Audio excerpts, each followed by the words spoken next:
Cricket time now on the SportsMax Zone. England created history earlier on Tuesday by becoming the first team to whitewash Pakistan on home soil after winning the third and final test in Karachi. The visitors started the final day on 112 for 2, chasing 167 for victory with skipper Ben Stokes and top scorer Ben Duckett at the crease. They completed their mission in the first hour of play, finishing on 170 for 2 to win by 8 wickets. Duckett finishing on 82 and Stokes on 35. Abrar Ahmed took 2 for 78. Scores in the match: Pakistan 304 and 216. England 354 and 170 for 2. Now, England's recent success and flamboyance under skipper Ben Stokes and coach Brendan McCullum has caused some pundits and fans to suggest that they are changing cricket. Former England women's spinner Alex Hartley said this in an interview with the BBC. Here's what she said. It's staggering what Stokes has done. He's changed their fields and had these ultra-attacking fields. It's worked for England. Other teams will have to take this on, be more aggressive and ruthless. Stokes and McCullum have shown it works. This England team are changing cricket. They're playing every ball and hitting it into gaps. Now, let's bring Fazir Mohammed in now to discuss this issue. Faz, England have created history on tour of Pakistan, but this is certainly not the first time we are seeing this style of play dubbed Bazball. Your take on our intro and where you stand on this?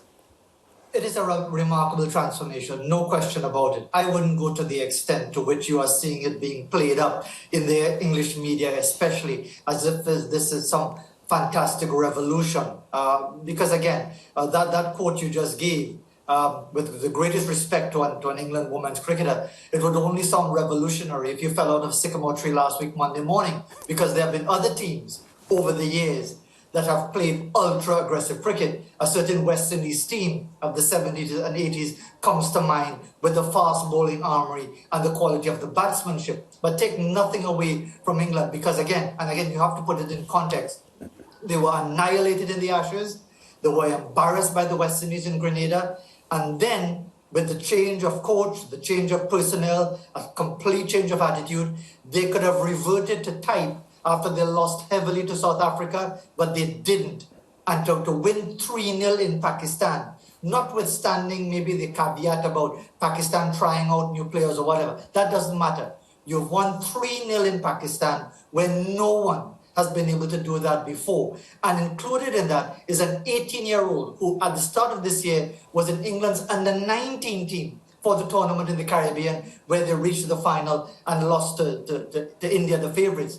He is the youngest to play Test cricket for England, and he delivered in the final innings with 5 wickets on debut. So everything seems to be going the way of England at the moment. I think many people are waiting for it to fall apart, maybe in the Ashes series. But at this stage, I don't think anyone, certainly not me, would have expected England to be on this winning streak, and especially the manner in which they are going about scoring at almost a run a ball. If you look at their batting averages in this series, almost everyone bar one is scoring at virtually a run a ball. It's phenomenal. Yeah, and to add to the point that you just made, Faz, about we've seen this before, and I guess that's part of the reason why a lot of people, including George Davis, don't like England in sport, because they tend to go overboard when they have any glimmer of success. Because you spoke about the West Indies team. I remember when Brian Lara was West Indies captain, he spoke about how the Australians took the game away from teams just by how quickly they scored. Lara kept mentioning that when you play against the Aussies, the top order batting just scored so quickly, they take the game away from you before you can settle and get into a test mode. But you are right that this England team is performing really, really well. McCullum as a new coach and Ben Stokes as a new captain. This appears to be a marriage made in heaven. It works beautifully at this stage because there are two individuals who clearly are not restrained by failure. And I think that's an important point. When you unlock a player's potential, male or female, who is not going out to the crease, fearing that they might be dropped if they fail. Wow, I think we lost Baz, did we? It sounds got like a bit of a hum there. I'm pretty certain we'll get him back, George. But he's making a solid point, and he started out by according England the respect that they deserve based on what we have seen from them in recent months and the success Stokes has been having as the new captain and McCullum as the new coach. But obviously, this changing the way cricket is played is a little much, isn't it? Not even a little much, it's a lot much. It's too much. I want to talk about the fun that the guys are having, because I keep saying that at a certain level, you can't, a coach for a national team especially, yes, it isn't about teaching players how to play the game. It is about strategizing. What tactics are we going to... And motivating. Yes, what crucial thing. Yes. What strategy are we going to employ? And then it is to motivate the players to deliver on their optimum ability so that the strategy can be realized and that the tactics can be implemented. That's right. And implemented successfully. That's what the management at that level is about. Coaching and teaching is at the youth level. You're under 12s, you're under 17. Which is why people always say your best coaches need to be coaching teenagers. Absolutely so, right. So the thing is this, when you look at what the England players are doing in training, I pulled it up here. So they say that under the Stokes McCullum duopoly, training can include a penalty shootout or a game when where a helmeted coach tries to head a tennis ball dropping from orbit. You remember the World Cup, FIFA World Cup, where the Brazilians had that ball being dropped from like 75 meters and you had one touch to control. Yeah. So they do something like that with the tennis ball. And Neymar aced it. Neymar aced it, yeah. McCullum's, then they said that, listen to this. The day before the final test in Karachi, the squad, they were preparing for the final test, you know, the day before the start, the squad held a 6-hitting contest. Players from Northern England versus players from Southern England. And then it was Stokes versus McCullum, the coach against the captain. McCullum won, and Stokes, by virtue of losing, was forced to serve dinner to one of the newer members of the team. So that's the kind of fun they had. So Stokes says, look, so you mentioned at the top of the broadcast that they've won 9 out of 10 tests playing basketball since McCullum came and played with Stokes. So the only loss they had was against South Africa.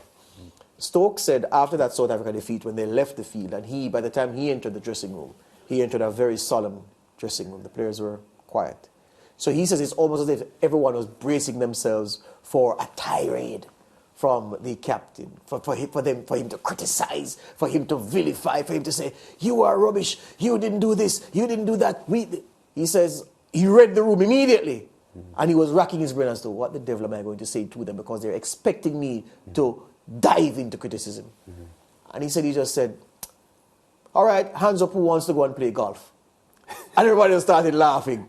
And the ice melted, yes. the tension dissipated, yes. And the players were just, oh yeah, and they just picked up, and they actually literally went to play golf. So he says that it's about creating a relaxed atmosphere, motivating guys, but letting men know. Ben Stokes says that, look, we are in the entertainment business, gentlemen. It makes no sense to worry, well, crap, if I don't make over 40 or get a half century, my place is going to be taken. Why are you in the position worrying about that? You are in the entertainment business. People are paying to be entertained by you. People are watching on TV to be entertained by you. Go and express yourself. Go and express yourself. It sounds like a few football coaches that we know. That's how I imagine Lenworth Hyde teaches the boys at Clarendon College how to play football. Yes. Or coaches, or Guardiola wanted the Barcelona boys to express themselves, and even City boys. I hear Faz is back. Yeah. So, it's your time for Faz. Yeah, Faz, right. So what I wanted to ask you, Faz, in the context of changing the game, and I don't know how you can say that when the basketball revolution is only young and nobody else right now is doing it like how England are doing it. So I don't know how you say they are changing the game. But anyway, would you agree that the last time we saw cricket being played in a way that we hadn't seen before or consistently before was, you can trace it back to one of the 50 over World Cups, and the Sri Lanka team of Kalawitharana, Jayasuriya, Aravinda De Silva, Wickramasinghe, all of those guys, and they caned Australia in the famous final that you can recall very well. Would you say that was the last time something revolutionary happened in how a format of the game was played? I would say to a certain extent, yes, because I mean the game has changed so many times. Unlike the Football World Cup, for example, which is, even if the formats and many other things are changing extraneously, it's still 90 minutes. There might be other elements to it. It's still fundamentally the same field, same principle. But cricket has Test cricket, you've got 50 over, you've got 20 over, you've got 10 over now, and you're going to get 5 over sooner or later. So there are many, many revolutions along the way. But if you want to talk about developments that would have changed the game, I think you're talking about that point that you made, and even the World Cup before that in 1992, when Deepak Patel, the off-spinner, opened the bowling for New Zealand. Mark Greatbatch was the pinch hitter for New Zealand in that tournament. Of course, the West Indies with the 4-pronged fast bowling attack that was consistently successful. So, again, there's enough that is happening in international cricket, in world cricket, even in the domestic games, that you could point to many different things happening. This is too early to call it a revolution, because correctly, that you need to give it some time to see if it can be sustained. But as I said, before you kick me off for having praised England too much, the fact is that England are clearly onto something here, that let's see if they can sustain it into an Ashes year. And I want to point this thing out to you again. I'm reading, I've pulled up some quotes here from Ben Stokes, Faz, and I think there's a lot to chew over in his comments about the training sessions, because he says, quote, "I feel in cricket that a lot of training sessions are for the sake of it, and you don't get much out of it. You just go there because it's a thing to be seen to do. There has to be an outcome for that effort. Not turning up, rolling your arm over, having a bat for 30 minutes, but not getting anything out of it, and not improving as a player." We've heard, well, certainly we here at SportsMax have heard enough about the training sessions that the West Indies engage in to know that you could be talking about some of the West Indies training sessions here, because the thing is formulaic, it is regimented, and I don't imagine that a lot of players get much joy out of the training sessions. But I would also counter that when you have players who the basics, the fundamentals of their game are strong, then you can have a more convivial environment to train in and prepare for games. But if you're inviting players to a training camp to prepare for a test series or a one-day series or a T20 series like the West Indies with all kinds of technical deficiencies, then a lot of the time will be spent there trying to work out coordination to fast bowler, how you advance to the spinner, where you land the ball consistently. And so different sorts of players going to the West Indies camp, different sorts of players going to the England camp. You have liberties to do things with England and with Australia and perhaps South Africa and New Zealand than you would with our West Indies selection. Indeed, and it's about different strokes for different folks, because I know a former West Indies opening batsman who would always go absolutely crazy when he would be at the Queen's Park Oval and see teams warming up, playing football or doing different things. He said, you don't get ready for Test cricket by playing other sports. But clearly that doesn't always apply. And in this case, it's about the individuals who you are with. And if you've got individuals who always feel that every move they make, they are under pressure. Every corner you turn, there's a camera in your face. Everywhere you go, there's a scribe looking to dig up some dirt on you. You feel under pressure. You're good enough to play for England. Well then, let's go and play some football. Let's do some sprints. Let's have a knockabout. Let's come up with something else. Very different from that West Indies situation that you just experienced, and even different from the West Indies era of dominance, because I remember it was a joy just to watch the West Indies practice because of the intensity of the cricket. Not that they were doing other things, but it was the old Caribbean macho kind of thing to show who is faster than who could hook who could hit the stumps more than who. In the field, you'll see Roger Harper and Viv Richards at each other for half an hour, blazing midday sun. A different sort of mentality, but again, all intended for optimum results. It works for England now. It worked for the West Indies then, and I think it's all about recognizing the mentality, the attitude, what motivates your players, what unleashes their talent. Yeah, and I'll say this to you, Faz. I kind of, well, I'm anticipating where this is going. I kind of see where they're setting up this to go. So, baseball. So they gave it that razzmatazz name, almost like American branding, yeah? So they say baseball. They tell you that McCullum and Stokes and England are changing the way cricket is played. To be able to say, oh, well, after so many years and articles talking about Test cricket's death, This is the team that has saved Test cricket. Let's credit Stokes and McCullum for saving Test cricket, because the way they played the game breathed new life into the format, and we should credit England for saving the true form of the game. I can see them setting up themselves to pat themselves on the back and to give themselves awards and to print certificates, Faz, with their own names on the certificates, and try to find a way to hand themselves those plaudits and baubles for saving the game. I see where they're going. I don't like it. Well, check the BBC website. They've already given themselves that credit. Stephen Schemmel has written that basically about resurrecting and saving Test cricket. And we have to understand, George, this is the modern media creation. We may not like it, but it's sort of like a lot of prominent sports people, and I certainly know in international cricket, they say things they don't really mean. They do things they would prefer not to do.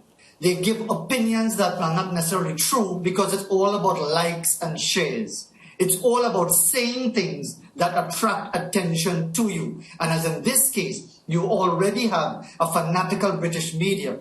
So, and you add social media to it, you've got to be ahead of the game. By saying these things, putting it out, we've revolutionized the game. So when the Ashes come around and we regain the Ashes or we don't, we could chop them off at the knees, and then you get even more headlines. So this is what it's all about. As to the whole demeanor of the England team, I would think that many of them are media savvy enough to know not to get worked up by any of this.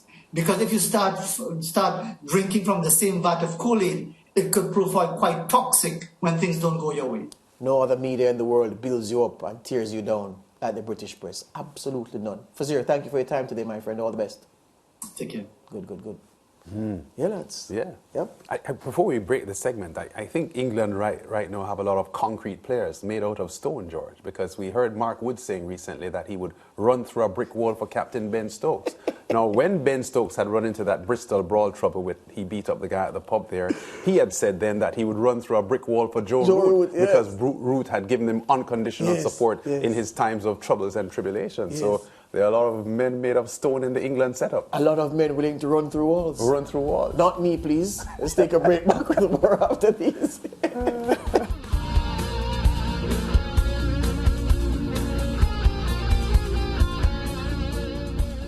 Want more content? Follow us on YouTube, subscribe to SportsMax on cable, and download the SportsMax app today.